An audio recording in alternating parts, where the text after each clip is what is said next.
I just realized I was in the wrong thing. Okay. Gotta wait for my co-host to hop on. Get on, co-host.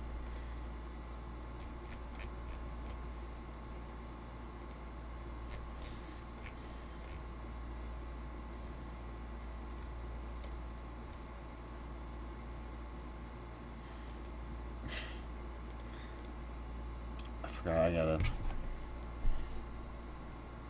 Welcome to the reaction stream. I wanted to do all of them at once. Hopefully I can get my co-host Aiden, the Brick Panda, to get on here. Aiden, gone. Please. We need you. Get on. Can't just be me. I can't do it alone.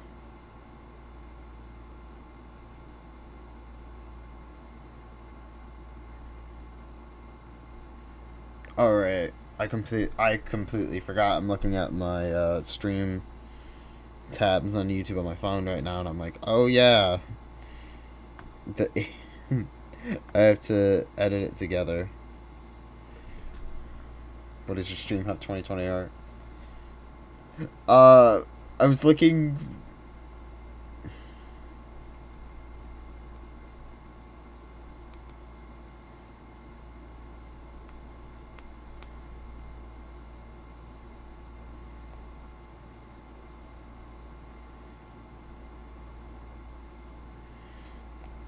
Hang on, I'm gonna do announcements, put that up there.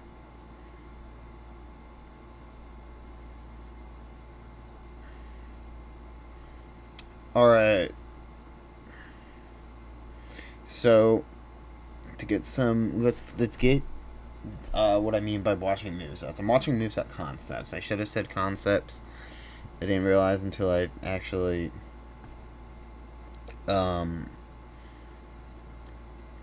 thought about it for a second.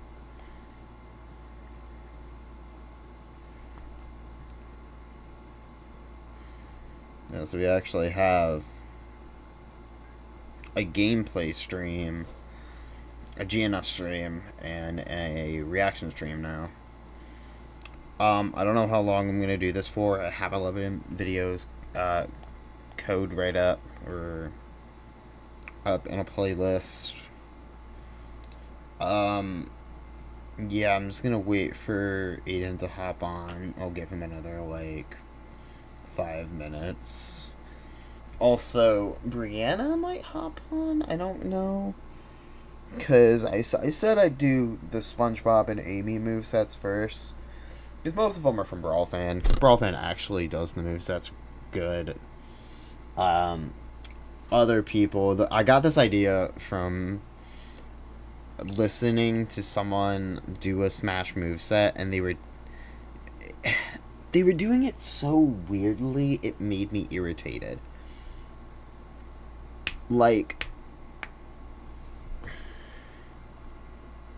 I don't know, I don't remember who it was, but I remember just wanting to rip my hair out.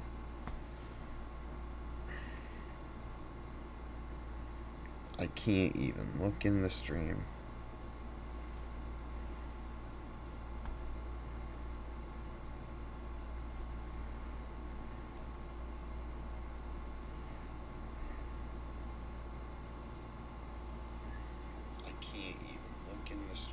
I'm reacting it so good. I immediately regret doing this stream. So yeah. So I actually have to now separate it with a bunch of stuff. Okay, so Opera just crashed on me. That's cool.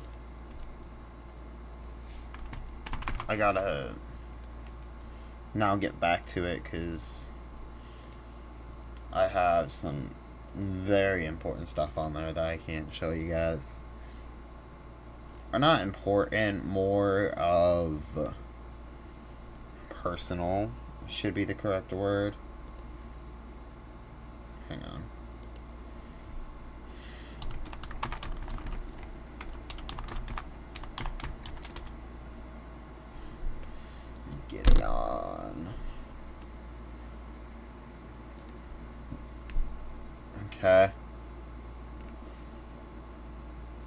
Reaction stream nights. Let's see. Can you see it? Yes, you can. I think Brawl fans just stopped streaming too. Interesting. I don't think he did. Did he? Let me check. No, I don't want to open in a window. I gotta open it, or a new tab. New window. I don't think you guys can see that. Yeah, I'll fix the thing in a second.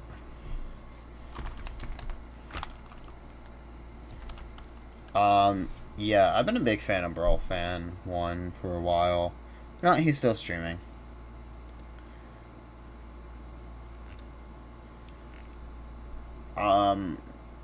He was one of my biggest inspirations for making, like, trying to figure out. Oh damn, he ain't getting on. Maybe I can convince Banana or maybe Kaz to join.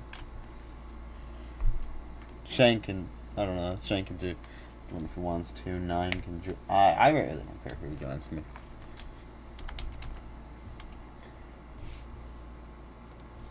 Kaz, please, I don't want to stream alone. I don't care. I'll fix the ratio of this. So, the problem is, earlier today, I was trying to pick out what movesets to do. And you can kind of see, it's like, all of these seem kind of random, and they are, because I have watched most of Brawl Fans' movesets. To the point where I had to pick either ones I don't remember at all, ones I barely remember, or ones I just haven't seen. Like, I haven't seen the Sora one. The Sackboy one I haven't seen. I barely remember the Knuckles one. Monica I remember pretty well. SpongeBob, I think that was a little recent, but I was like, if Banana or Brianna wants to join, she's more than willing to. Amy Rose. If you know Brianna, it makes sense. Then I picked some other things from other channels just so that it's not Brawl Fan. It's just all Brawl Fan. Because there's our BJ. Yeah, I'll call him Brawl Fan just to make it easier. Actually, BJ might be easier, but whatever. There's What If Knuckles was in. So I think there's 4. There's 6, so there's 5 other videos from other creators, because it was like, I'm going to want other stuff to react to, because I want to, like, get an idea of how other people do movesets, because I only know Brawl Fan and another creator, I don't remember his name, someone else, and then the people just doing it entirely, so you can kind of see I have a remake it. I'm actually gonna organize these from what I'm watching. I think what I'll do is I'll start with Amy Rose and Knuckles. Then I'll do Wee Mage, Peach, Steve, and then the skeleton. We'll do Monica, Sackboy, Sora, and then SpongeBob.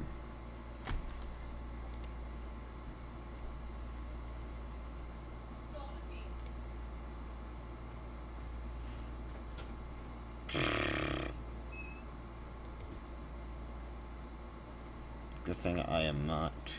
Yeah, I decided to not do display. Yo, new GNF artwork. W.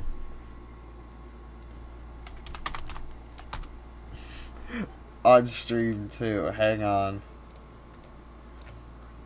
Yo, my artist Ada and Panda for GNF, also the co-hosts for some of the streams. Absolutely goated. I'm not gonna show the artwork right now. I would, but man, he's so good. He's so good at what he does. Like, I think they all look good. Alrighty. I gave him enough time. Look at the chat, nothing there. If you guys have any video recommendations, let me know. Also, I am aware of I don't even remember reacting to like half. I know Channel Awesome, Lo-Fi Girl, Mashed, all of those. I don't remember. I don't know like half of these. So let's do it. Okay, I guess we're doing DK We've first. seen all kinds of ideas go into Smash Bros. Oh, I remember this guy. Remake a DK's moveset by Delzen.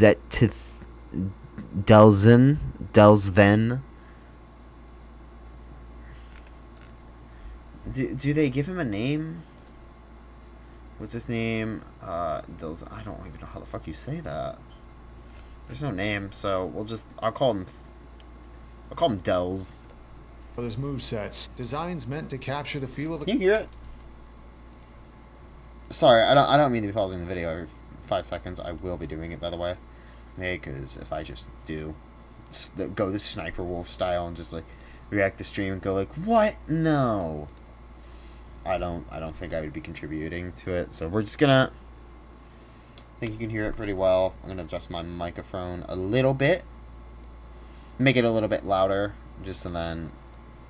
Also, turn this up just a little bit. Okay, there we go. Full screen. Character, whether directly or in spirit, references to their source material, even creating entirely new mechanics specifically for one fighter. But with us nearly 25 years in now, some of the series' oldest movesets are starting... We've seen all kinds of ideas go into Smash Bros. But with us nearly 25 years in now, some of the series' oldest movesets are starting to show their age, including one in particular. Nah. Donkey Kong's moveset is definitely old. Mario's, though. Oh my god. The only, like, new thing that was added to it was the Cappy taunt and, like, the fucking flood. I recently just played a Smash game. I forget what it's called. I think, it was, like... It was named something weird. The point is of that... I'm gonna turn off notifications from my phone so I don't get them on my screen. The point of that is the game actually featured an updated moveset because I saw Mario, Luigi, Sonic, Bowser, Yoshi in there and I'm like, oh god, it's just gonna be like the same Smash moveset. They updated it to be like I could technically play it still. It's still Mario. There's some things I was a little weirded out about, but they updated Mario's moveset because Donkey Kong wasn't in the game, so I can't really say much about him. But his moveset is also pretty old too. I think with the new Donkey Kong game, Donkey Kong Bazana, I don't know how the fuck you say it. The new Donkey Kong game. I know. I'm hoping Smash actually takes from that, and we're not just getting Donkey Kong moveset for the 6th time, but with a different model. Donkey Kong was added to Smash 64 to be the game's token big heavyweight, and his moveset was built around that. But fast forward to now when we have several other heavies around, and the Big 8 feels increasingly dated with a moveset that hasn't changed since Melee. But what if we could create a blueprint for how the next Smash game could retool DK's moveset for the better? With the right changes and new additions, we can overhaul his design to help him feel truer to himself and make him less underpowered at the same time. So without further ado, let's remake it. Okay, first things first. Does DK's appearance in Smash need an overhaul? Well, not really, but a few touch-ups. Obviously, nowadays he would, because his design completely changed. Couldn't hurt. His basic design's been pretty consistent since Donkey Kong Country, so it's been... I'm so confused about this. I know this is supposed to be the fluff, but it looks like a shirt. Like, that looks like, what the fuck's going on out there?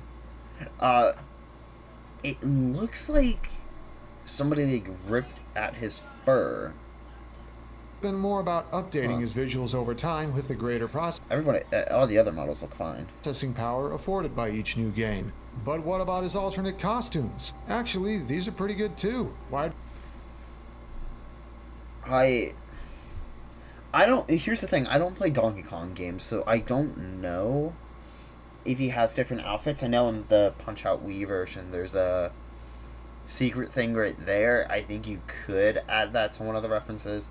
I think with Donkey Kong Banana, or the new Donkey Kong game coming out, there was like a few outfits given to Donkey Kong there. I think they might pull some references there, but who knows? Who knows? I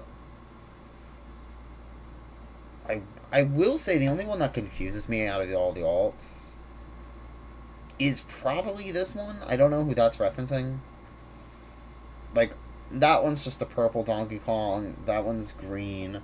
That one's referencing that one TV show character. In the Donkey Kong series, the second one after regular Donkey Kong is obviously just a real gorilla. That one I think is just bananas, and that one I think is a reference to like Trixie Kong or something. Colors, and all of them are either an intentional reference or have ties to his games, or real-life gorillas in the case of the Black Alt. DK may need updating elsewhere, but visuals are not one of the problems. That said, I wouldn't mind if the devs tweaked his orange alt to lock in a nod to Lanky Kong, or give the white alt a blue tie to look like Super Kong from Returns. Now, I don't know. I guess that would be a bit better. Doesn't he already? He has like already has a blue tie for his yellow alt, but I feel like if you should swap those, yeah, because a lot more people think of that than the other character, the to other Lanky TV show Kong, character. or give the white alt a blue tie to look like Super Kong from Returns. Now for the contentious part. Do we update DK's voice? He's had a particular vocal. Yes. Oh my god. One of my biggest gripes with Smash Bros. Is DK, Bowser, and Diddy Kong all have actual animal voices. And you could say, well, why use their actual voices? I'm like, Bowser Jr. has his actual voice, so just give it to give it to the other characters. Diddy Kong doesn't need it. Their voices are more iconic than the sounds they make. Like, I find the voices to be fun. I don't find the voices of realistic animals to fit the world of Smash. Because, like, if you're trying to make it more realistic, you can't. You have a fucking pink fluffball, Steve from Minecraft, Sonic, and a gorilla that, like, threw barrels back in the 80s. You can't really make him realistic. You can try, but stop me thinking to go far. Also, one of my biggest gripes, side rant, Mario's voice in Super Smash Bros. He sounds so pissed, and I'm like, dude, Mario is never like that unless it's like in a dire situation. He's never like that.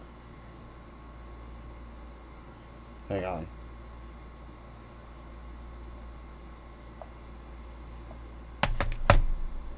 Style since the GameCube era, but Smash has always gone with more generic animal noises. He's not the only character. Hang on, I'll have to be right back. I'm gonna mute myself. I'll be right back, folks.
I have returned. Sorry about that, folks. Sorry about that. Little side interruption. Character whose voice work feels dated, but unlike, say, Bowser, I've seen mixed opinions from fans on whether they want DK's voice changed. Yes, give my boy his original voice. If you're gonna give Bowser Jr. his original voice and not small reptile voices, or even the Koopa Kids, the regular voices, give the main three I just mentioned their original voice backs, please. Ultimately, I think it would be best to update his voice lines carefully. I know some people are worried a cartoonier voice wouldn't fit him, but the noises he makes now also aren't very in character. He's not some dumb animal. He's intelligent enough to operate a TV and radio, drive a go-kart, and understand the rules of all the sports spin-offs he's been in. So I think it's a matter of choosing lines carefully from Tropical Freeze or other recent/upcoming DK games, so he feels like... Well, obviously you would want to do that. You wouldn't want to do it willy-nilly. You wouldn't want to just give DK... every time he made a task, go, okay! No, you would want to obviously choose the voice lines carefully. Or just make new lines. That's like what most of the characters did. Sonic, Bowser, Sora, Pyra, Mythra, Peach, Mario, Luigi. They all have original voice lines that, granted, some of them have been since, like, Brawl or something.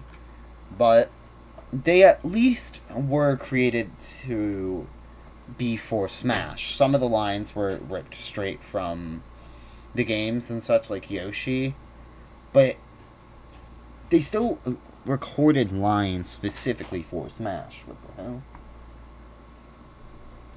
Like himself without getting too over the top. Could maybe even record some new lines inspired by the older games. He does have some iconic clips from Donkey Kong Country and DK64. Next we got attributes, stats, all that good stuff. Does DK's fighting style need to change much? Not really. He's one of the archetypical platform fighter grapplers, and it's completely in character with how often he lifts and throws heavy objects in his games. He may not have a big scary command grab, or multiple scary command grabs, but his standard throws are so effective that his regular grab is an option that opponents have to respect and play around. Platform fighter archetypes are different from traditional fighting games sometimes, but the big guy's got more than grappling to work with, and we can better emphasize that. DK has a legitimately good mix of power, range, and sorta speed that let him play spacing games and open opponents up better for his big scary stuff. We can bolster this with the right buffs and quality of life adjustments to give him a legitimate footsies game on top of the usual grappler stuff. Helps diverge him better from Bowser's more punish-based playstyle.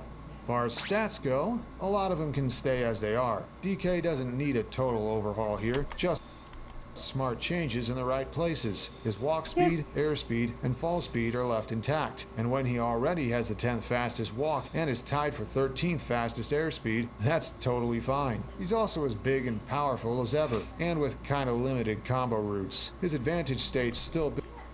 That's it. I don't dabble in stats, so I don't know any of these.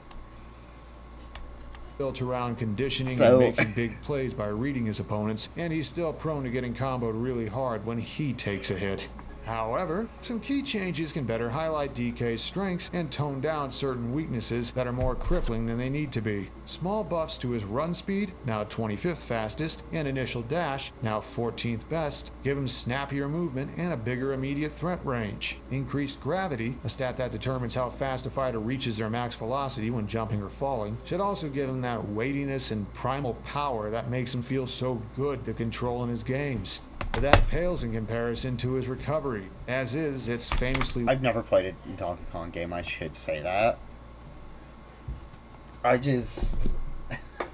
never played a Donkey Kong game before, aside from Country with the Switch Online, and, obviously the original Donkey Kong, but I've never played an actual Donkey Kong game.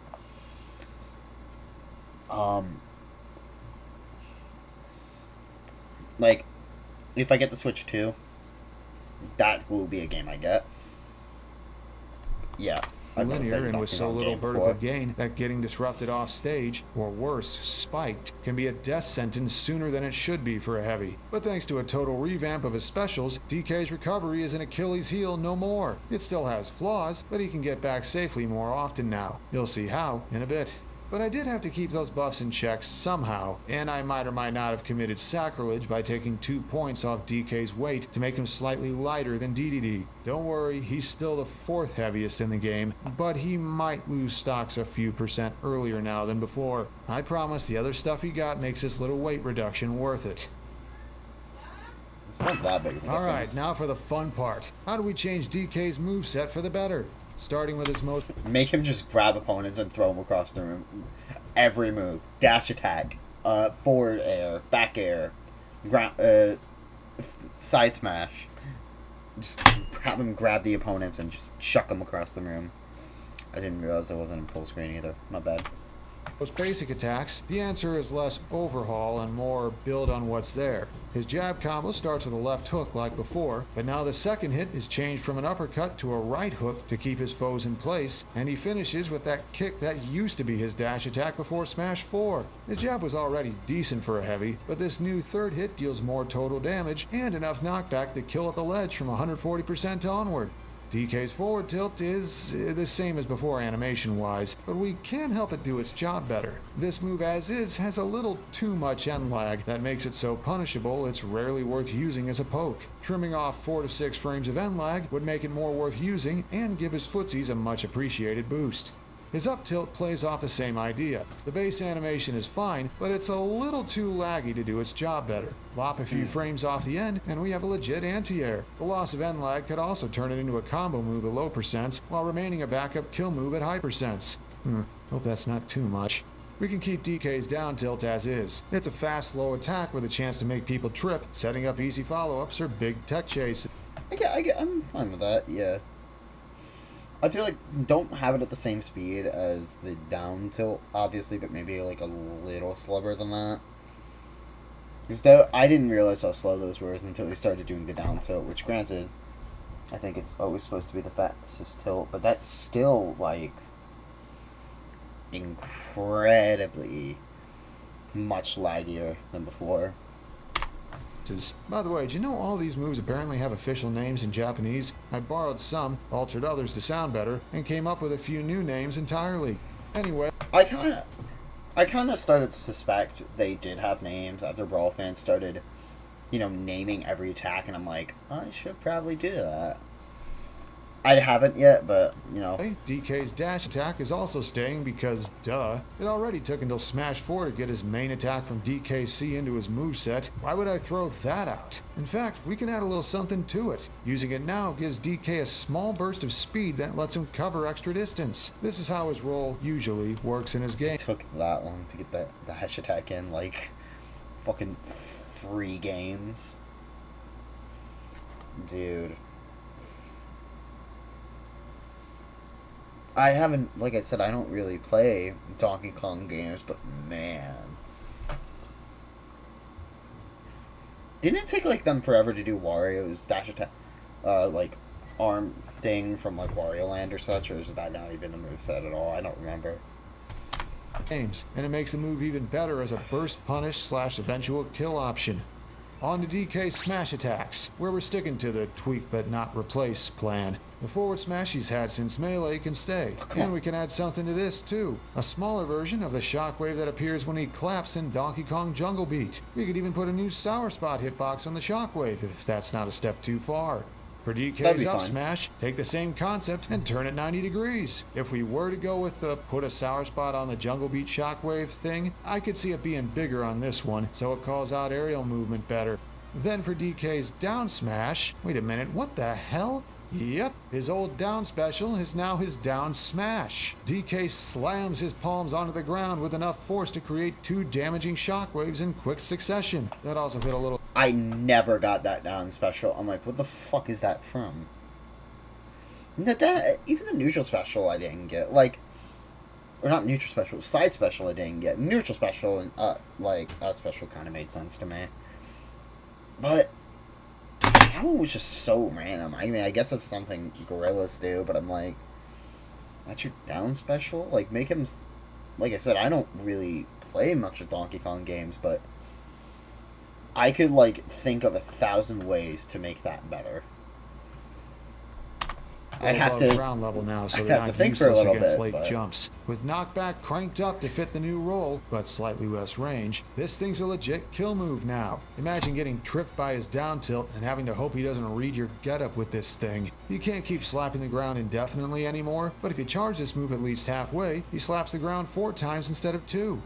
Now for DK's aerials, where another I'm big assuming change it's is like a lying in faster wait, tapping. because his neutral air ditches the old clothesline move for a new one where he quickly curls up and performs a stationary roll in midair. While it doesn't reach as far as his old nair and isn't as strong on a clean hit, it's much faster. And since it covers him almost completely, it gives the big ape a workable out of shield option and protects him better from juggle attempts. Even has a long-lasting, albeit smaller, late hit. This one change already makes DK's disadvantage state less terrible. He's still vulnerable when trying to land or when stuck in shield, but now he's not so utterly helpless. The rest of the aerials are doing the same base animation but with helpful updates thing. DK's forward air is too iconic not to keep, and I'm pretty sure it's directly based on a thing he had in DK64 anyway. But we can make it less situational. Slightly bigger hitboxes and reduced landing lag make it less wildly unsafe to throw out, giving it niche use in neutral situations, not unlike Cloud's forward air. DK's back air, we don't need to mess with. It's been one of the best in all of Smash for 3 games and counting, and it's already a key part of his game plan with its ability to space, combo, edge guard, kill late, wash your car, do your taxes. Anyway, Alright. DK's up air is another carryover with a potential tune-up. The hitbox on the headbutt is smaller than you'd think and could be made bigger or stronger. For comparison, Bowser's up air... I feel like that looks... I feel like I would change the... I guess he probably is changing the side special. But... Wait, is that just the side special? smaller than you'd think and could be made bigger or stronger. For comparison, Bowser's... I never realized how similar that looked to the side special where he just, like, rams his head into somebody and just, like, buries them. up air is about the same That size looks but so hits similar. harder, I while didn't even notice Charizard's it has a until now. huge hitbox but is much slower to come out. DK's down air could also use a touch-up. Trimming You off think a he frame or could two to push it? start up on the stomp would make it more of a threat and more worth going for, especially since hand slap isn't a special anymore and he'll still want a good spike that hits below him. Alright, now for the part that matters most for a grappler. DK's grab animations are the same as before, reaching out with one of his long gorilla arms, but we can change his pummel to be more on brand. Instead of his current awkward chop, we can have him make a fist with his free hand and bonk his opponent with it. Could even give him a cheeky grin during the animation since he knows he's just messing with him. DK's throws are... That might actually be the best fucking change to DK yet. I never got that side chopping thing. That was so weird. Wait to a me. minute, the hell is going on here? Instead of his cargo throw, DK's new forward throw imitates his throwing animation from Donkey Kong Country. With solid base knockback and a low angle, it's great for taking stage control and setting up edge guards. His back throw is the same as before, complete with becoming a kill throw eventually. Then for his up throw, aha! You didn't think I'd actually get rid of it, did ya? DK's signature pseudo command grab got moved to a spot that matches its animation better. Works the same as always, letting the big guy reposition himself before throwing his captive in one of 4 directions. Forward to kill off the side, back to kill off the top, up to set up his famous ding-dong combo, which still won't work at kill percents unless Smash 6 starts allowing more kill confirms off grabs again, and down forces low recoveries. You can also throw people at the underside of the stage and hope lag makes them miss the tech if you want to be that guy on quick play. And his down throw is still around. We could give DK extra hang time after he bounces his opponent off the ground. That leaves him in the air after the animation is done. Alter the knockback angle to put them right by him at low percents, and he could follow it up with a nair or falling up air for a non-cargo throw combo. Okay, let's wrap this up with a few taunts. DK's current set is come on. perfectly fine, but the right...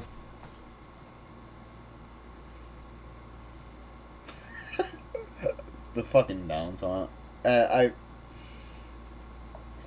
so used to Brawl fans like structure.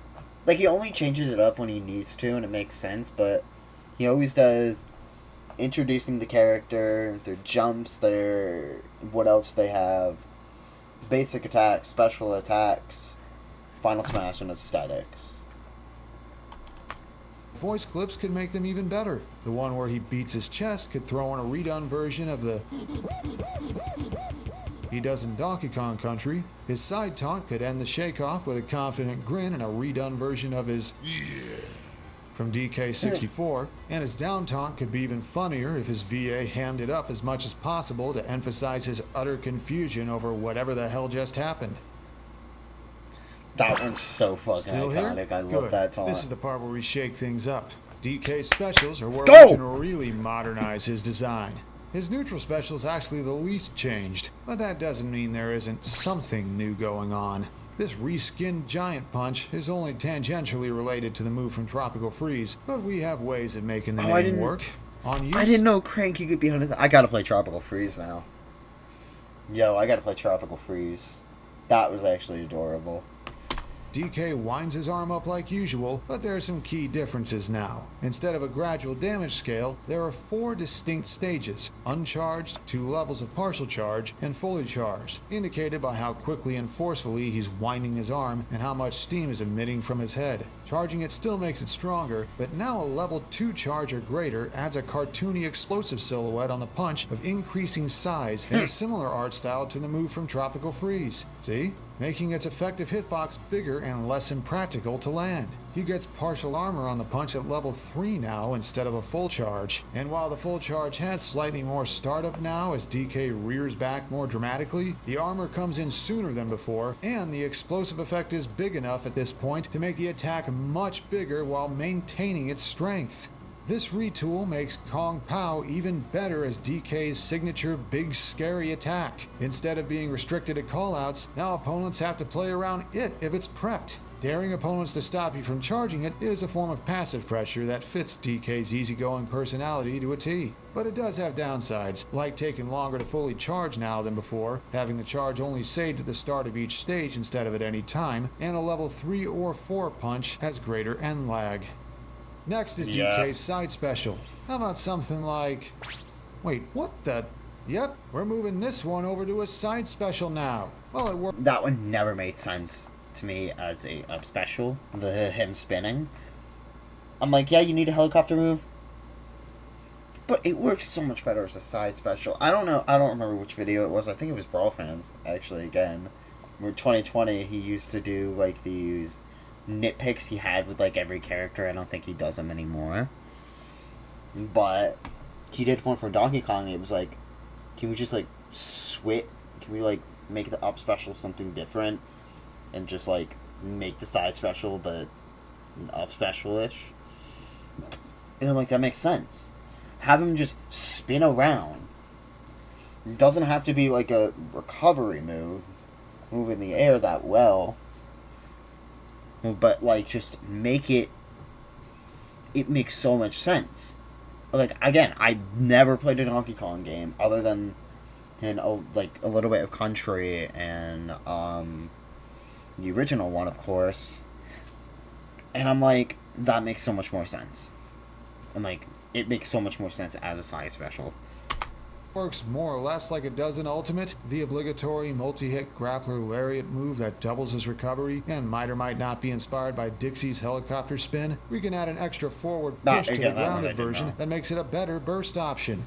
Moving Spinning Kong over to the side special lets it still work as a multi-hit armored punish with utility as a horizontal recovery move a la Tatsu, while freeing up DK's main recovery move to be something else. Still has its old weaknesses, easily punished if it misses, doesn't gain much height and is vulnerable from above when off stage, etc. But since it's not his only source of recovery anymore, that's less of a problem. This does mean DK doesn't have his headbutt anymore, so he does miss out on a way to break shields, is what I would say, but a fully charged Kong Pao can still do that. So if Spinning Kong isn't his up special anymore, what is? Well, it's gotta be the barrels. DKC fans, I have good news for you, because barrels. we're finally using something more overtly inspired by... This one made sense from the fucking beginning. Again, never played a Donkey Kong game. I know barrels exist in the games that shoot you up, and I'm like, that just makes so much sense. Why give him like? Doesn't have to be anything special. Just have him. You be able to like. Look, I'm gonna predict this move before he even explains it. Before whatever Dizelle. Before Dizelle even explains it. It spawns in, and you're able to launch it upwards, sideways, or diagonal. Or upwards diagonal, I should say. It makes the most sense. That or just shoots him upwards. Hang on, I'll be right back again. I don't know what just happened.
Sorry about that again, folks.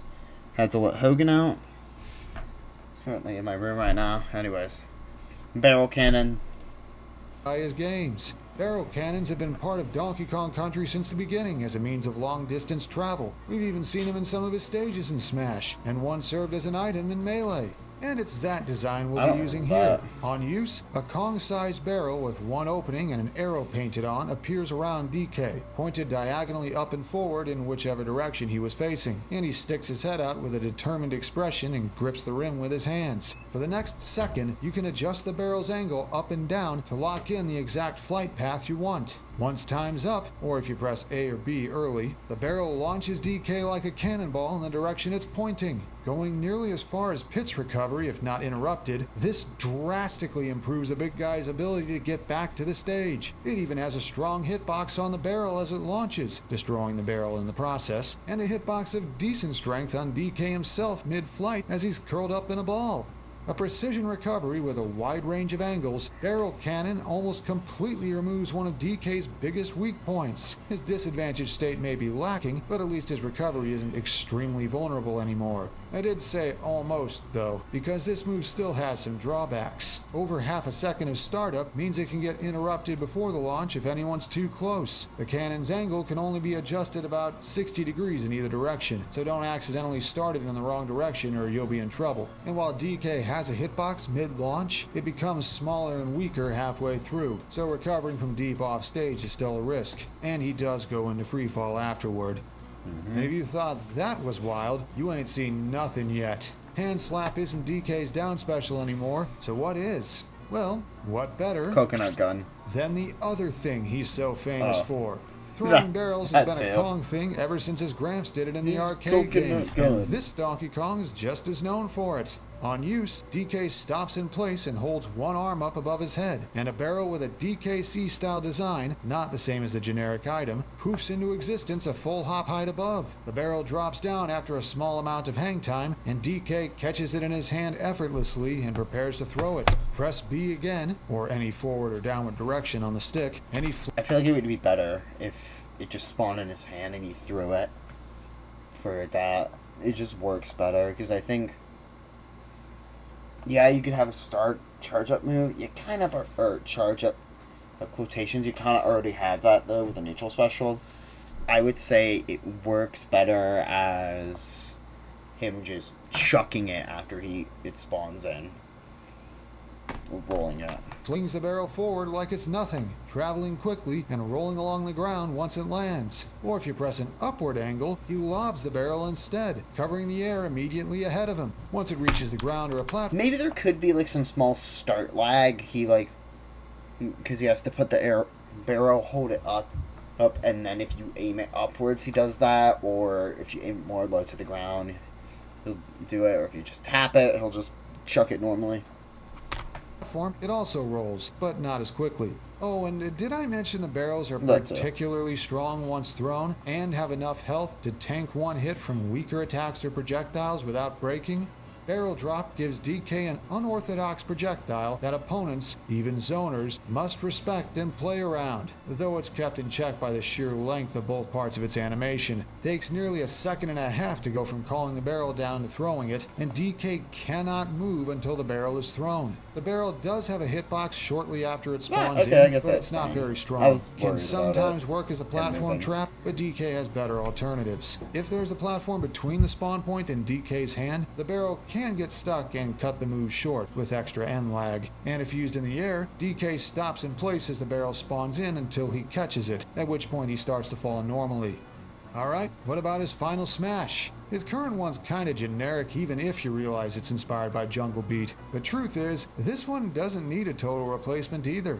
All it needs is a touch-up courtesy of Returns and Tropical Freeze. Strengthened even further by the smash ball, DK winds up and throws a powerful punch that pulls him forward a dash length. If he hits someone, specifically the first opponent who gets caught, the screen darkens and spotlights fall upon them. DK grins and makes a double fist, then lets loose with a brutal string of punches faster than the eye can see. And if you mash the A and B buttons, he punches even faster for greater damage. Then he pauses, winds up again, and delivers an uppercut so strong it could send his opponent clear across the horizon. And if the poor soul is at 100% or higher before the final punch, he literally sends them flying into the background for an instant star KO. Oh, He's that would just actually that be strong. so...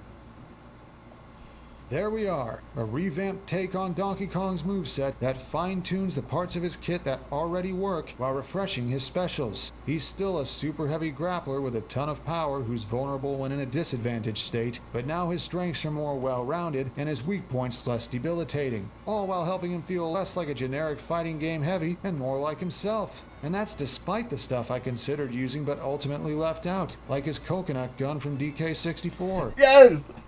It was gonna get brought up anyways. I knew it. I had a small feeling.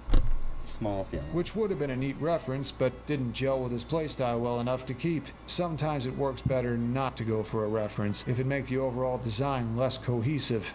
So, how does he look? What are the DK mains in the crowd, or the massive amount of people Alright, I'm guessing the rest of this is just gonna be like subscribe, etc. Or watch some of my other videos, which go watch his other videos. I think I remember watching Waluigi or Sonic's. Those were pretty good. Go check those out. They're good. So yeah. That was DK's. I think what we'll do is, because I want to save Amy for when Brianna is here. Ultimate Frame Data, I use that a lot too. I think what we'll do is we'll watch What If Knuckles Was in Smash, then do Me Mage, and then do the Skeleton. I think those will be the next ones, because I knew we were going to watch all of them tonight, and I do actually kind of want to do other stuff tonight. So yeah, I might add more to this, but yeah. So we'll do Knuckles. This is by Brawl Fan. Sheesh, there always seems to be a lot of police around when you don't need them. Tails, any news yet?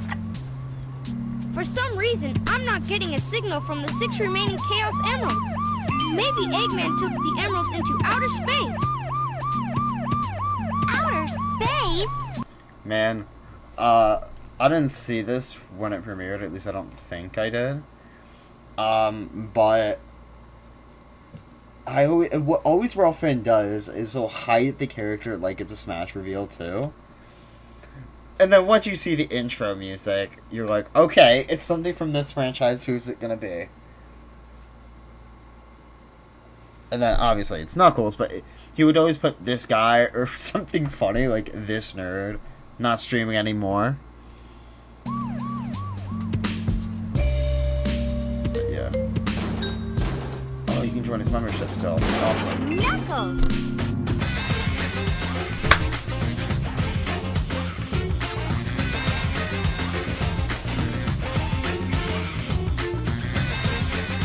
I remember watching Shibanya one. I didn't really care for it because I don't really play Yokai a lot. I think it's a cute game, but yeah.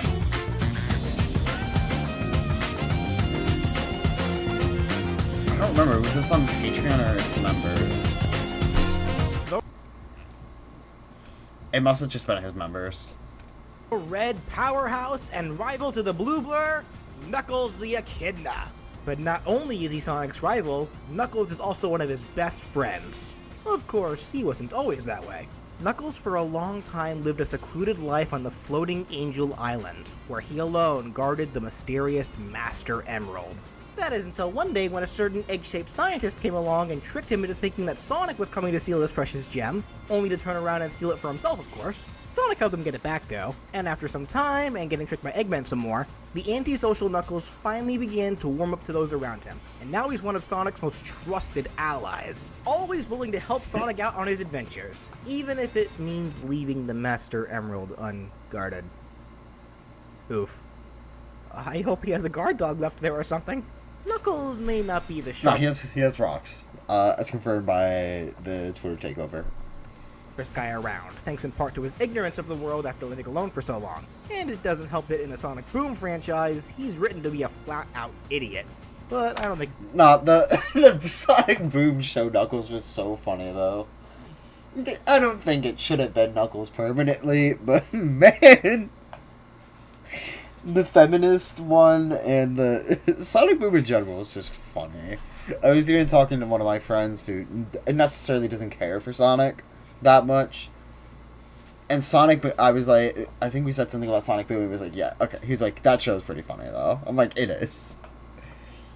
Like, it's stupid funny. I'd watch clips right now, but I don't want to get copyrighted, unfortunately. Make a big deal about that since that is a separate continuity, not to mention hilarious. But in the main series, which is the one I'm focusing on, he's a professional treasure hunter with a lot of knowledge of geography as well as martial arts.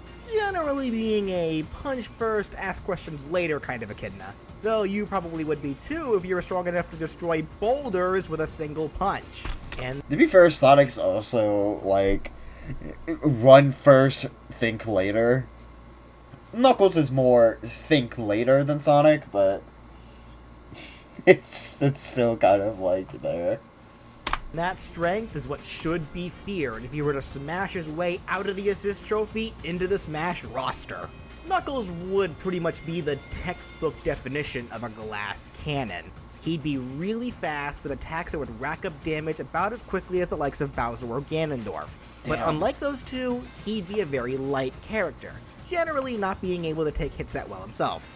He'd have 2 jumps and would be able to both wall jump and wall cling. In fact, when he wall clings, he'd be shown like he does whenever he climbs walls, though he wouldn't actually be able to climb walls in Smash, just jump off of them.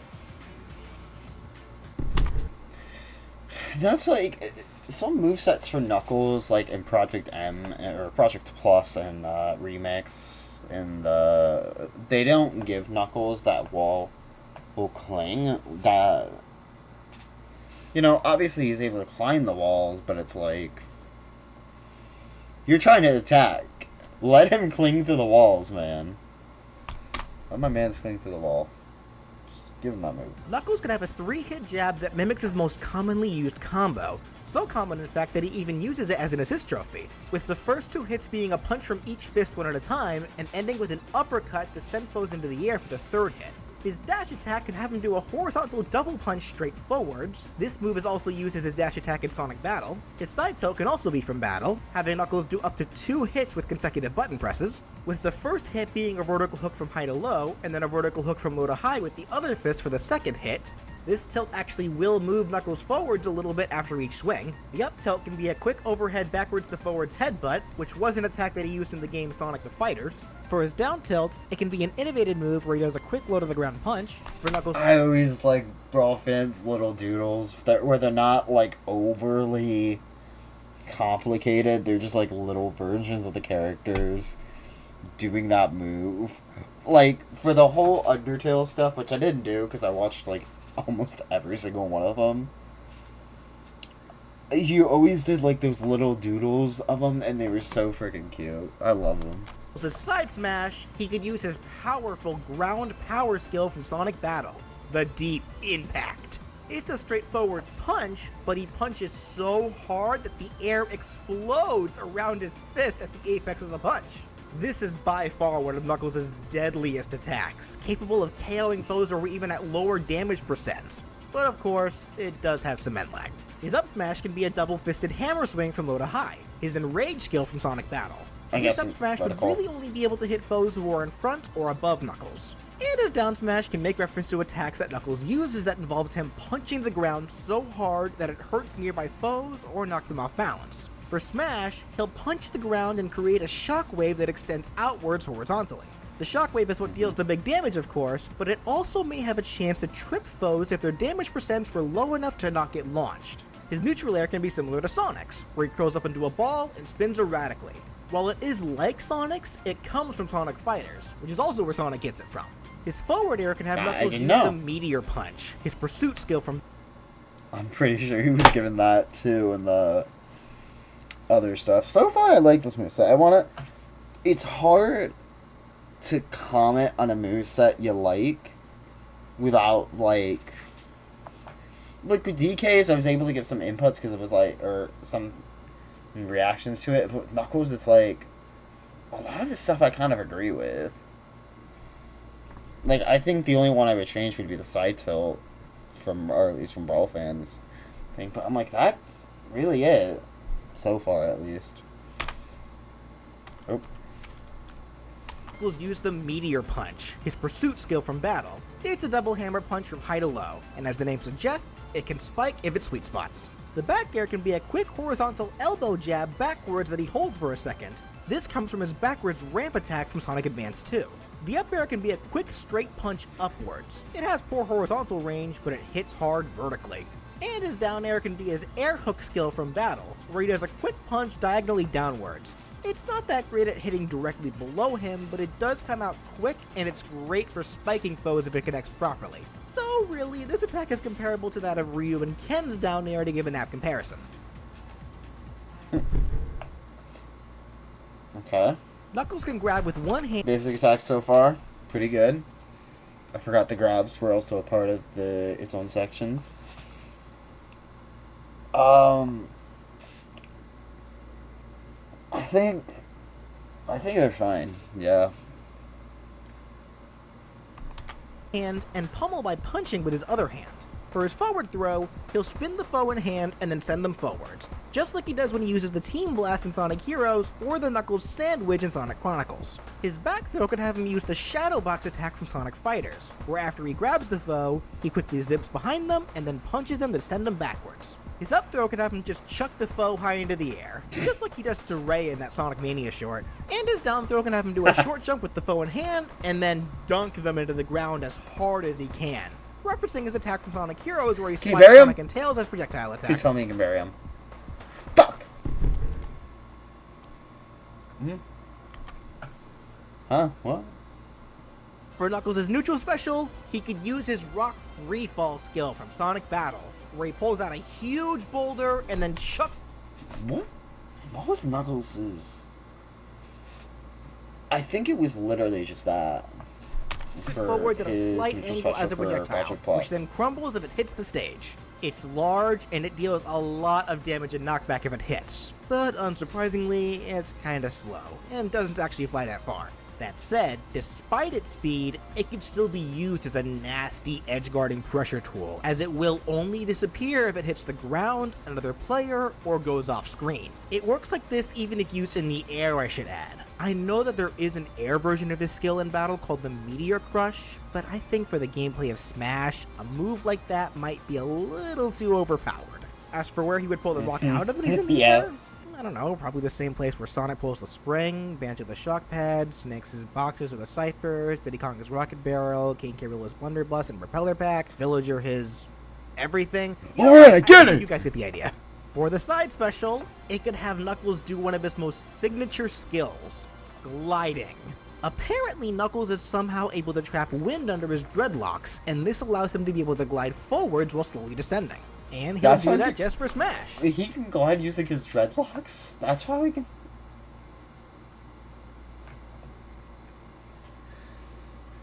I shouldn't question it. It's a fucking cartoon where Blue Hedgehog can run fast. I'm questioning that. You'll need to hold down the special button after activating the glide to keep it going, and will begin to drop as soon as the button is let go. While gliding, you'll fly pretty quickly while slowly descending, and If the ground when used on the ground, he'll do it quickly before bringing it to his glide, just like he does in Sonic Fighters. Okay. Will deal small damage to any foe who makes contact with Knuckles' fists as he's gliding. You'll also be able to turn around while gliding. However, turning is rather sluggish, and you don't stop descending while you do so. Plus, you can't deal damage while turning, so this would be where you're at your most vulnerable. Also, if you were to glide straight into a wall, it would put Knuckles into an automatic wall cling state, just like with Lucario's Extreme Speed Up special. And finally, dropping out of the glide will not only not put you into free fall, but you'd actually be able to break into another glide if you'd so wish. This move overall makes Knuckles' horizontal recovery fantastic, plus it's great for some safe mix-ups with all of its options. But while his side special allows Knuckles for some great horizontal recovery, his vertical recovery is something to be desired. His up special can have him use his rising spinning uppercut attack, where Knuckles does a... I remember when I was a kid, I thought of a good up special for Knuckles. It would be exactly like Sonic's. Instead of it being a spring, though, it was one of those mushrooms. But if you constantly bounced on it, you would get, like, better and better recovery. But I would say you'd only be able to bounce on it, like, 3 times. But I can kind of see how that's broken, because it's kind of just, like, Pac-Man's, but... I don't know. I thought it was a good idea. Spinning uppercut. While his fists are on fire, it hits hard, especially at the start of the move, but it doesn't actually send him up that high. I made it like this as that does actually reflect Knuckles' general gameplay styles, as while he is fast and has great horizontal options, he usually has the worst jump compared to the other Sonic characters. He usually doesn't need to worry too much about this since he can't climb walls, but for Smash, he'll just be a fast character with a kinda weak jump. But while he's not great in the air, he loves the ground. In fact, he loves it so much, he also likes to burrow into it, and that can be his down special. While on the ground, using down special can have Knuckles dig straight into the ground. I think these are literally like all of the moves that were given in Project Plus. I'm trying to remember what the up special was.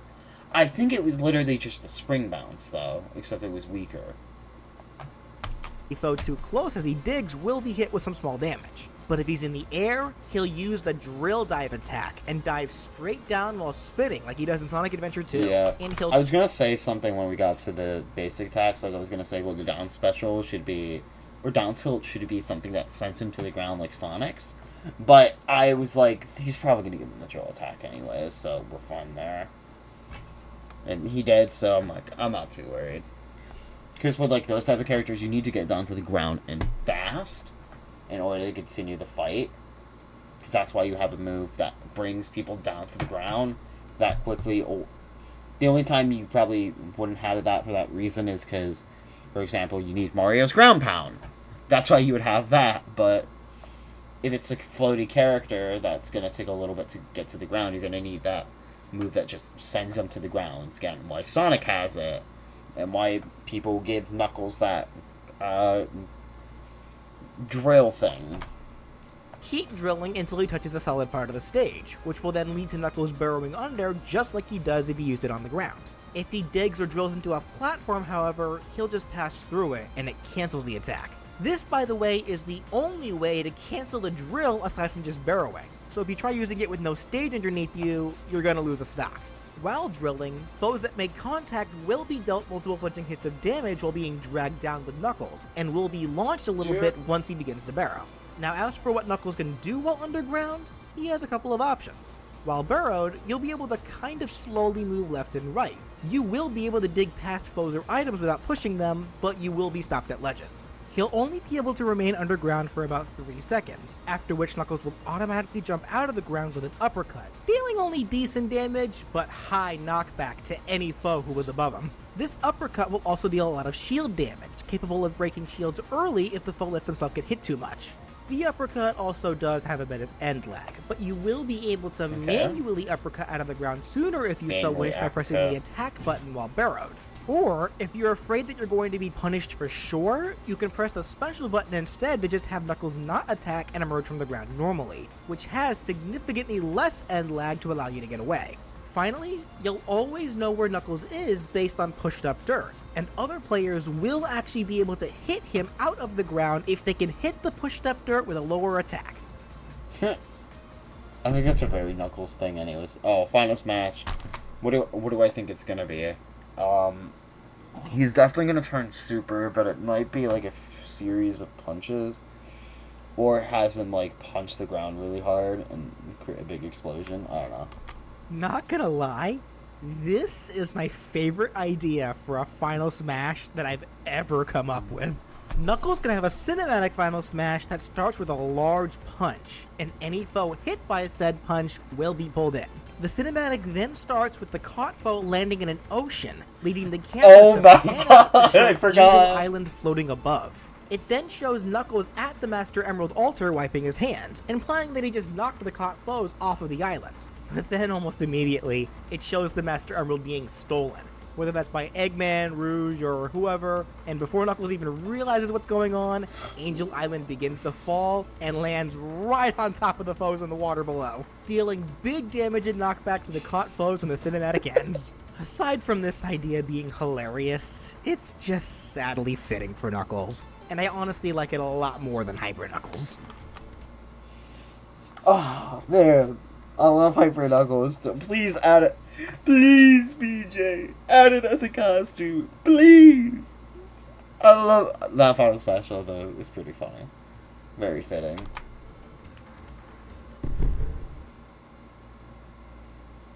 For colors, Knuckles of course will be defaulted to his usual getup and red fur. His first ult can make him pink, in reference to Knuckles' super form, Hyper Knuckles. His second can give him green hues, in reference to the Master Emerald. Next can be blue hues, in reference to Sonic. Then yellow hues, in reference to Tails. Here's an orange color, in reference to Tikal, the ancient Echidna tribe princess. Next is dark brown, in reference to Pachacamac, the old Echidna chief, and Tikal's father. I feel like you can just, like, make him have those colors, or pattern schemes. And finally, here's a white color, in reference to the evil Imperator Ix, the evil Echidna tribe leader of the Dark Brother. Alright, so here's what I would change. Regular Knuckles, that's fine. Master Emerald, I think that's fine. Tikal, that's fine. Replace Tails and Tails and Sonic with Vector and actually I'm gonna can be blue here. Change this to be SBO. Change that one to be Charmy. That one could stay.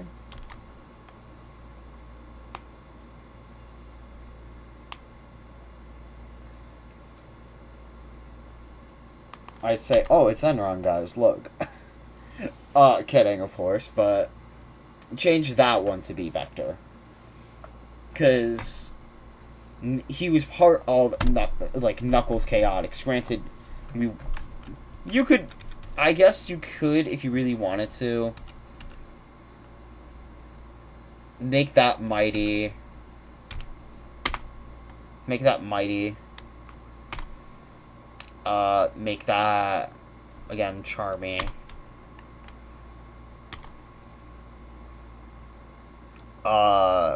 Make that SBO, then Vector. I'd say just reference the Chaotix, keep Tikal, and the Pachacamac. So Knuckles, Hyper Knuckles, Master Emerald,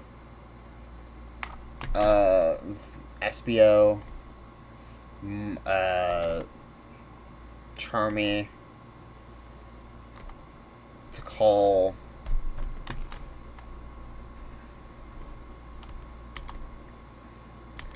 Pachacamac,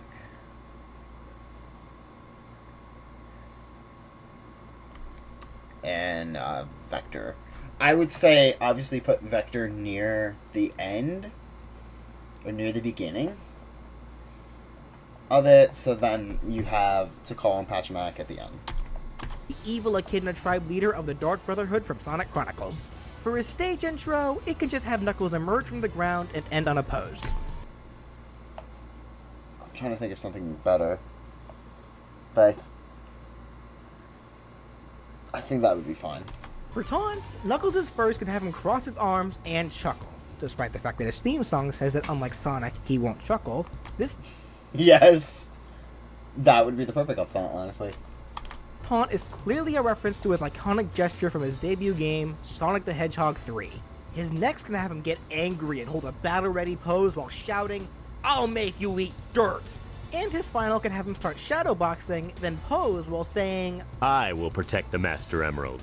And finally, for victory animations, his first can have Knuckles shadowbox, then give a thumbs up while saying, Yeah, I feel good. As you can guess, Knuckles really likes to shadowbox, but the thumbs up references his victory pose after completing levels in Sonic 3 and Knuckles. His second can have him turn around, wipe off his leg, then look at the camera while doing a fist bump and say, Phew, that was pretty tough. This references one of his victory animations in Sonic Advance 2. And finally, his last victory animation can have him just standing next to the Master Emerald with his hand on it, then just laid down next to it with his arms crossed to rest. No direct reference to anything, but it does emphasize how at the end of the day, Knuckles will always go back to continue his duties as the guardian of the Master Emerald. At least, I hope he does. Anyways, that does it for What If I think that this was fine. Knuckles the Echidna. I don't know if... Yeah. How much is it to join? I won't do it right now, but I do want to do it later. Oh my god. That's cheap. Loyalty. Oh, look at these.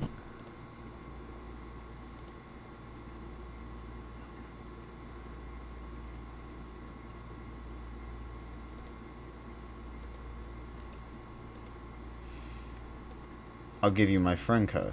That's so... I don't know if normal YouTubers do this, but that's actually so sweet that he just does, like, pay me $1 a month and you get these cool things. I'm not going to do it on stream right now, but I might do it later. Okay. I doubt people are in the chat right now. Man, my phone's been on, like, 5%, like, for a while. The Legion. Okay, Kaz said he'll join in a bit, so I'm gonna start the next one, which is me mage. So I don't know how I'm gonna feel about this because this isn't a guy I watched before. Me mage, make a great addition. Here's the thing. I think it would be a good addition too. I feel like I'm fine with me, Brawler, Sword Fighter, and Gunfighter. Mage fits. I feel like some of the stuff from Utopia is pretty good, because there's the Sword Fighter. There's no really... I guess, like, Tank could be the Gunsman. Brawler, I guess, could be Thief. I guess Mage is the next best option, or something like... What are actually the Utopia classes, real quick? Watch just Kaz just appears and jump scares me. Metopia classes, jobs: warrior, mage, cleric, thief, popstar, chef, cat, imp, scientist, tank, princess, flower, vampire, and elf.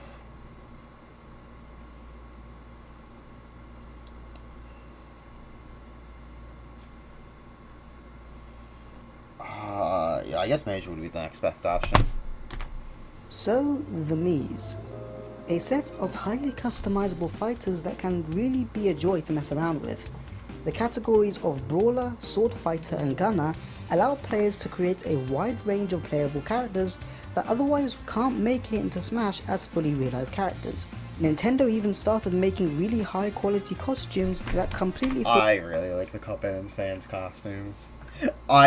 So here's the thing, I was in the stream for Byless Reveal, and I remember people in the chat were going crazy, because I had my broken foot at the time, so I was like, that day I was like, I'm gonna watch this, may as well.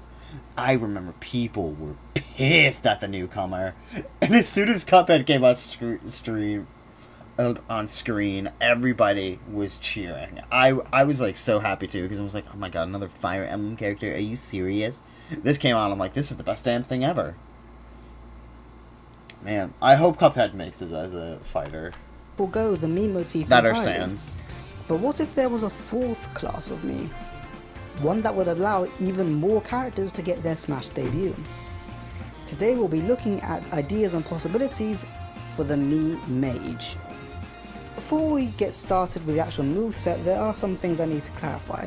First of all, a special thank you to Balborg from my Discord for bringing this idea to my attention. This video wouldn't exist without you. Hang on. For my Discord. Guys, get this first. The next Smash DLC fighter, it would be pretty hard to implement, but I think it would be awesome. A new Mii fighter, like a new class. This comes with new loads of costume. I think it would be better if it were just like in the next game. I feel like trying to implement it as a DLC thing would feel kind of scummy, because then it's like, oh, here's just a new Mii class. I feel like it would be fun, but people would be pissed. So, I don't think it's a DLC fighter. Good idea, though. Discord for bringing this idea to my attention. This video wouldn't exist without you. Now, the Miis generally have a pretty basic and generic moveset, either ripping off other characters or just being an attack that goes in the direction you move the stick and nothing else. I'll be kinda continuing that trend with this moveset, taking moves from other magic characters like Zelda and Robin, as well as other basic magic stuff. The Mii Mage won't have any sort of magic meter or anything like that, relying on end lag and cooldowns for their most powerful attacks for balance, similar to Zelda. As this character has no reference material, I'll be trying to illustrate this video using these things.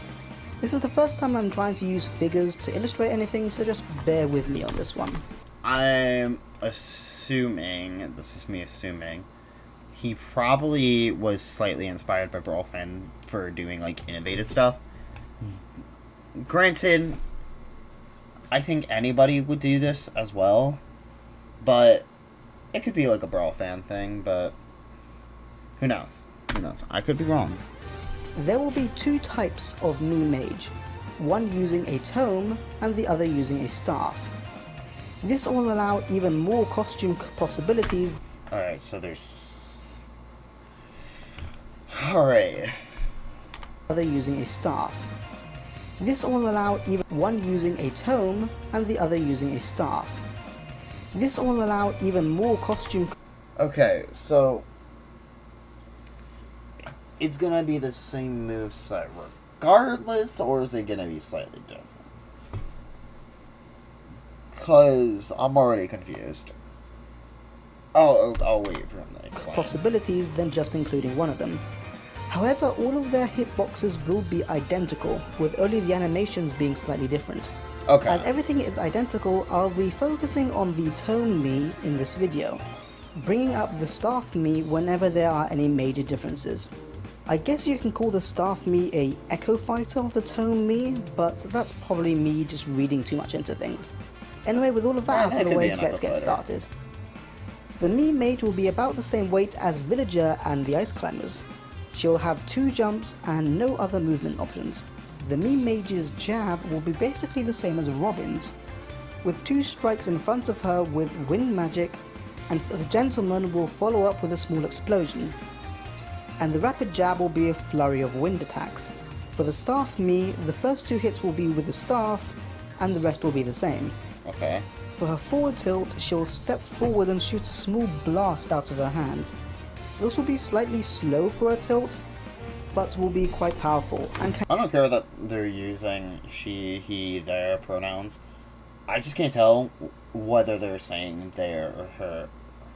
Probably it's she, her. Oh, you good?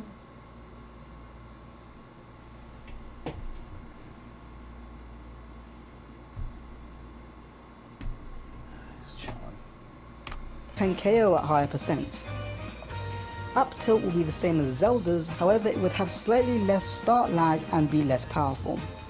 Down tilt will have the Mii Mage crouch down and make a small explosion on the ground in front of her that hits low and can be used to edgeguard on the ledge. Her dash attack will be slightly unconventional. Instead of dashing forward like a normal dash attack, the Mii Mage will stop in her tracks and send a jet of water straight forward from her hands. Unlike other water attacks, this won't just push foes away but will actually be a multi-hitting attack that deals damage while sending foes tumbling to the ground after being hit. The jet of water sends foes quite a distance forward and is more of a spacer than a combo tool. This one was made by Nintendo Flash, by the way, I forgot to mention that. Neutral air would also be a water attack.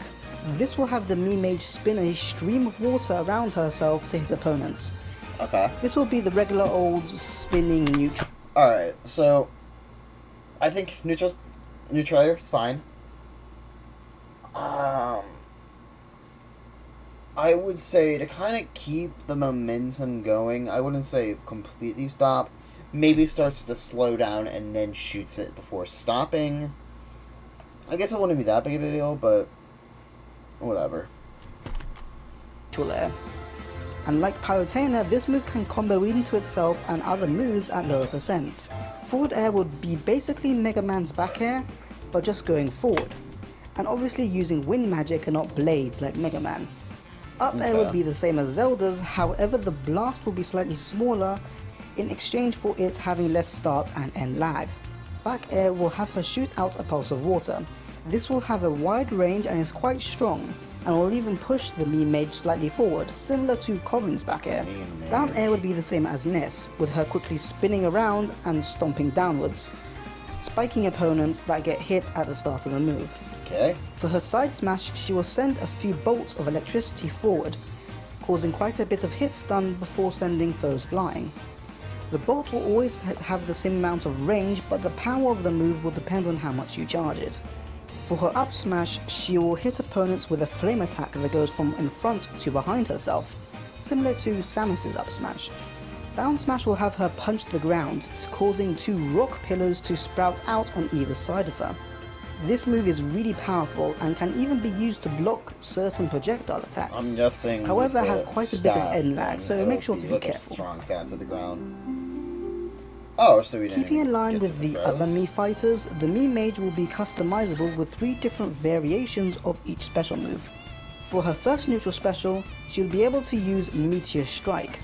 This is a chargeable attack which will have her summon a large rock above her, and once you let the button go, the rock will come crashing into the ground. The rock will start off pretty small and can be charged up for 5 seconds. Once the 5 seconds are up, the meteor will be released automatically. This move can be useful for hitting people that are off stage or annoying people that are close of you with a move that can't be countered or reflected. The second neutral special would be Wind Bomb. This will have the Mii Mage shoot out a small projectile that can be directed slightly with the control stick.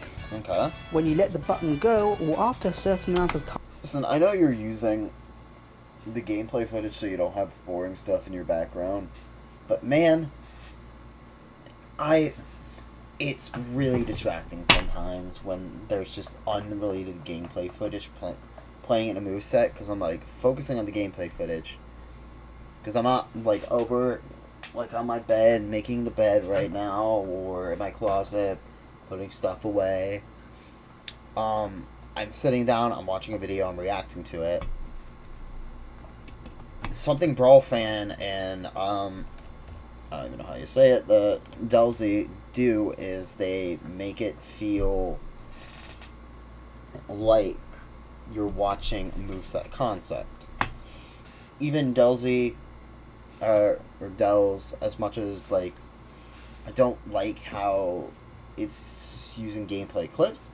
It's using gameplay clips. Brawl Fan, if he needs to innovate the move, he'll innovate the move and kind of show his interpretation of it. And yeah. Time passes, the projectile will explode, sending a blast of wind in every direction. This can be used in a similar way to Snake's Nukida missile, blowing players away from the stage, making them unable to recover. Or you can use it to blow people toward yourself, allowing you to follow up with something. If this move is used in the air, it will slow your descent for a bit, but you can't use it again until you touch the ground. Okay. And it also has a 3-second cooldown. Okay. The third neutral special will be Summon. This will summon one of 5 random creatures that can help you in battle. These creatures will be taken from Miitopia, a Mii RPG on the 3DS. Quick editor's note, this script was made a really long time ago, and Miitopia for the Switch was not announced yet, so that's why I'm saying 3DS here. Anyway, carrying on. Okay. In that game, enemies didn't really have faces, instead using the faces of the Miis on your system instead. I'd like to incorporate the idea into this move as well. So when you summon a creature, that creature will have the same face as your Mii. This will also help to tell who's who in a match. Getting onto the creatures themselves, the first one would be a butterfly, which flies around the stage and slams itself into any opponents that are in the air. Although it doesn't do a lot of damage, it does hit pretty hard. The next creature will be a slime. This will slowly jump around the stage, hitting opponents nearby. It doesn't do much damage, but getting hit by it will cause the foe to have a 20% speed debuff for 7 seconds. Next is the Golem. This creature is quite large, but is slow to compensate. He will walk around the stage and punch opponents near him. The punches are easy to dodge, but devastating if you get hit. Next is a dragon. This will fly around the stage breathing fire, similar to the Tiki Assist trophy, although not as powerful. Finally is the Dark Lord. No, I'm gonna say this immediately. That's a no. That's a no. You wanna know why that's a no? I like the idea. That should be a separate fighter though. He does his own thing. You could have done one of those weird little crab things or something. You don't use something big. I'm not saying it's a bad idea to have him appear in a moveset like this. I'm saying, nah. One of the final bosses of the game. He will claw and scratch at enemies, dealing a lot of damage, even being able to break shields if you're not careful. That's too strong, so I would say use the first 3 you have. These creatures have an equal chance of appearing and all stay around for 15 seconds. However, the Mii Mage will only be allowed to use this move 3 times per stock, similar to Banjo's side B, because otherwise this move would just be completely broken. And also you'll only be able to have 1 summon out at a time. That makes sense. Luckily for me, side special will be a lot easier. In fact, all 3 moves are basically identical. All 3 of the Mii Mage's possible side special will be chargeable elemental attacks, similar to Hero's neutral special.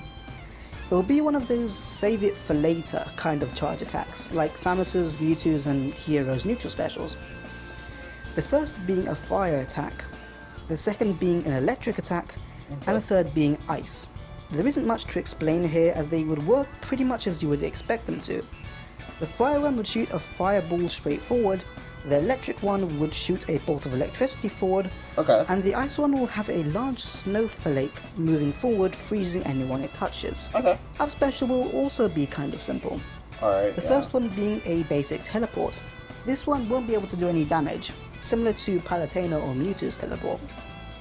The second one will have the Mii float in the air, similar to Peach and Daisy's floating ability, but you can move in any direction. It would last for 4 seconds and you would have to touch the ground to use it again. If the staff Mii uses this move, she would sit on her staff and glide like that. Like the classic witch on a broomstick kind of thing. The last up B would use wind magic to send her upwards. This would be a mix of both Robin's and Hero's up B.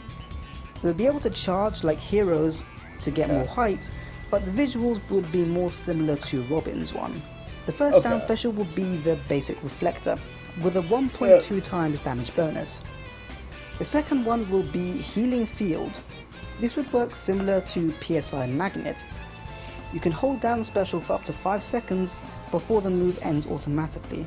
During that time, you can absorb energy projectiles to heal 20% of whatever damage they would do. For example, a move that would deal 20% of damage would heal you by 4%. Also, every second that you are in the field would automatically heal 1.5%. So keeping up... I don't know. I don't think that would be too strong, but how long did it say? For the full field would automatically heal 1.5%. Okay, so say you knock, that's like 10% of damage. I know. Not even, because it takes like a couple seconds for them to get back. It would take, I'd say,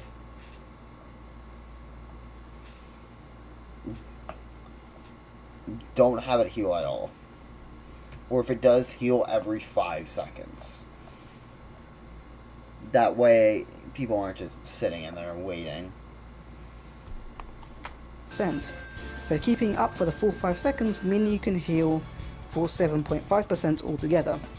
Like Ness and Lucas, you can also use this move to stall yourself in the air. However, it doesn't have a hitbox like PSI Magnet. After using it, you have to wait 3 seconds before you're able to use it again. The final down special...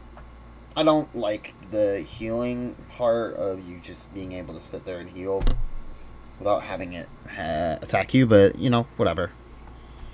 Would be the craziest. That being Hocus Pocus. This move is similar to the Hocus Pocus that Hero has in his down special, causing a variety of different effects that can help or hurt you during the battle.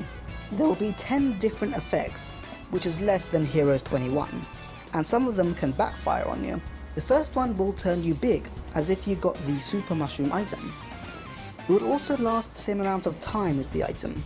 Next will cause the closest opponent to be hit with the timer effect, slowing them down and allowing you to hit them without too much of an issue. The third will cause any opponent right in front of you to be poisoned. This would work similar to Joker's Ahar move. Next would have you shoot a slow projectile that would cause anyone hit by it to go to sleep, similar to Hero's Snooze. However, the visual effect would be different. The fifth would make anyone close by go dizzy. Next will be a attack and defense buff for 10 seconds. No. Do different effect. Do 9. After that is a speed and jump height buff for 10 seconds. Okay, no, Then whatever. would be a medium range ice blast that would freeze any opponent hit by it. Number 9 will turn you invisible for a bit. And the last would be Ruin. Because I had to include at least one Fire Emblem thing in there. Ruin is essentially what would happen if you cut Hero's magic burst in half to make it a dome, and happen if you include at least. Alright, so these can backfire. I'd make the attack and defense buff occur, but your speed and jump height is reduced. And then the same thing with speed and jump height. Super Mushroom, I would say you have a chance to turn mini. Timer, obviously would have a timer. Poison, sleep, dizzy, those would have any chance to attack yourself. But invisible, one Fire Emblem thing in there. Ruin is essentially what would happen if you cut Hero's magic burst in half to make it a dome and set it off in front of your character instead of around it. This move won't be as powerful as Magic Burst, but it's still pretty strong regardless. All of these effects besides the last two I mentioned, the invisibility and Ruin, will have a 1 in 8 chance of backfiring on you. So for example, the one that makes you big would make you small as if you got the poison mushroom, the timer will infect you instead of the opponents, the buffing effects will turn into debuffs, etc. This is obviously a high risk, high reward move, so use it sparingly.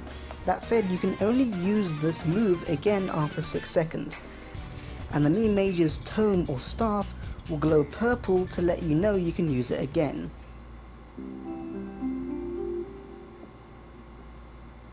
The Mii Mage will grab and pummel the opponents with magic in a similar way to... Everybody does it a little bit differently, which kind of weirds me out, but you know, to each their own.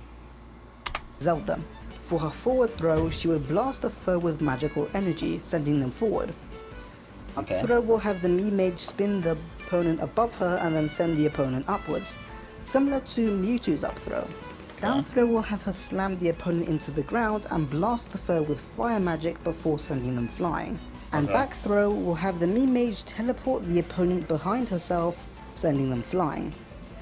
Back throw will be the strongest of the throws, with slightly less KO power than Ness's back throw. The other throws can be used to start combos and all that other stuff. The Mii Mage's final smash would be called Abyss. This will have the Mii Mage create a black hole that will suck opponents in and deal damage to them the longer they are inside. After that, it explodes and sends foes in all directions.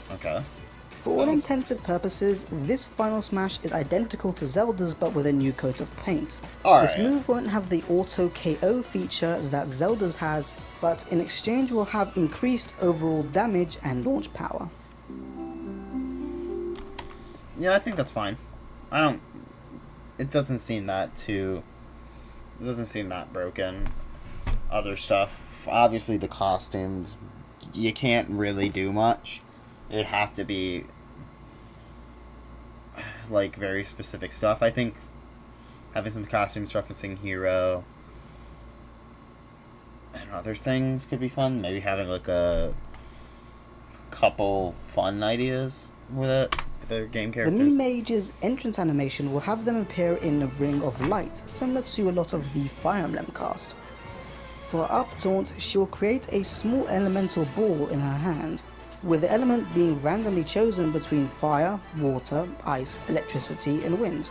Side taunt will have the Mii Mage surrounded by red energy and then strike a pose, which is taken from Miitopia. For down taunt, she'll float in the air for a second and chuckle. This will be just an animation, as in there won't be any sound effects for the chuckling. For victory animations, the first will be the victory animation from Miitopia, with the mage spinning her staff stash tome downwards and then crossing over to the side. The second animation will have her try to conjure up a spell and fail, causing an explosion and sending the meme mage tumbling to the ground. The final animation will have her create some magical sparks and then point her hand forward, similar to one of Zelda's victory animations. Now for the fun part, costumes. Being a Mii, there'll be a variety of costumes that the Mii can wear. Obviously there'll be the generic costumes like the witch's hat and cloak, etc. However, I would like to go through some characters that can be realized with a Mii mage outfit. Okay. And obviously you can give me your own ideas in the comments below. Starting off with the Tome Mii, some of the most obvious would be, like it or not, from Fire Emblem. Although there are many mages over the course of the series, the ones I feel are the most well known would be Soren, Tharia, Celica, and Lay Cynthia. Going to other franchises though, maybe we can see Din, Nehru, and Furore from the Legend of Zelda series. Okay. Or even a different version of Zelda herself. Say the Ocarina of Time version of Zelda or something. Midna is kinda a stretch, but if that happens it'll probably be... They got the fucking pig in Minecraft, from Minecraft in there. They can do fucking this character. Her true form and not her imp one. Phosphora from Kid Icarus will probably fit really well as a Mii. I don't think her being an assist trophy can affect that happening though. You got the three mage sisters and Adeline from Kirby, and the Sprixie princesses from Super Mario 3D World. Honestly, I don't think those are very likely. Going out of Nintendo series though, you got a few decent candidates from Castlevania. However, I don't think that they are that well known. Shantae could be a good choice, but honestly I'd much rather see her as a fully fledged character. You can honestly bring anyone from basically any RPG ever if you really think about it. Dragon Quest, the Mana series, the Tale of series, Final Fantasy, there's loads to pull from. That is true. Oh, okay. Well, guess not then. Going on to staff Miis, we can have Kamek, Veridi, Medusa, Ashley from WarioWare, Layla from Xenoblade, Lip, some Golden Sun characters. Again, if we factor the wealth of RPGs, the possibilities are basically endless. Although it might have been a bit obvious, I probably need to say that the thing that chooses if your character is a tonal or staff Mii is the body costume you choose for that Mii. Okay. As I said in the beginning... That was kind of confusing to me. That makes sense now. You should have mentioned that in the beginning, stating whatever costume you choose will change, whether it's a staff or book Mii. Overall, I don't know. I think I said we'd do the skeleton one. What do I have for time? How long have I been streaming for? Almost 2 hours. Both kinds are really the same character with the same character slot, but just with slight visual differences. Okay. I'm gonna watch the rest of this. Honestly, I think a Mii mage is the most obvious choice when it comes to expanding on the Miis in Smash. And thinking about it now, I'm kind of surprised that such a thing didn't happen when Smash Ultimate came out. They probably already had, they were already redesigning the Miis, so they were like, probably weren't that worried about creating a new one. They probably will in Smash 6. But that was that. This one, Mii Mage, really good idea. Obviously the costumes I really didn't care that much about, because it's like, he was like, you can literally pick from any RPG, and I'm like, that's true. That is true. So you'd be fine. Like, even if you just stuck with Nintendo, Fire Emblem, Mage characters in general, yeah, I think it's a really good idea to add another Mii. Obviously, there were some things I was like a little about, but I think this was overall a pretty good moveset. Keep up the good work. Obviously, you did multiple of these character movesets. I actually want to see it.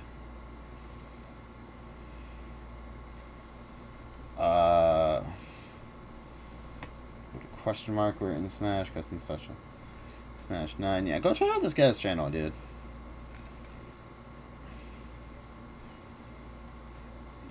I mean, yeah. It's kind of, I agree with, like, most of these anyways. That's gonna be it for the stream tonight. I want to do other things.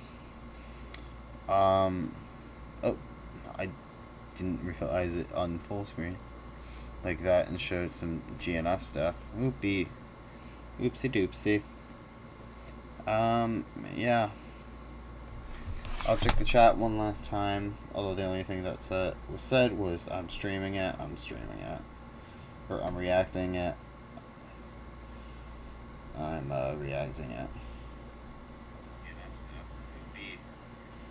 Hey, what's good? I want to ask if you...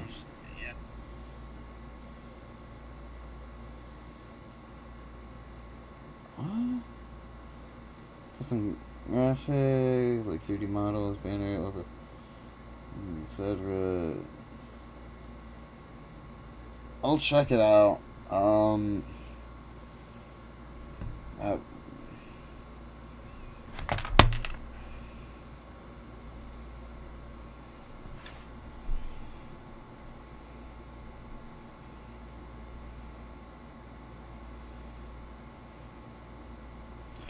Yeah, whatever. I'm gonna get going. I'm probably actually gonna screenshot this so I remember. I'm not gonna do it tonight, but I'll do it like in the morning or something.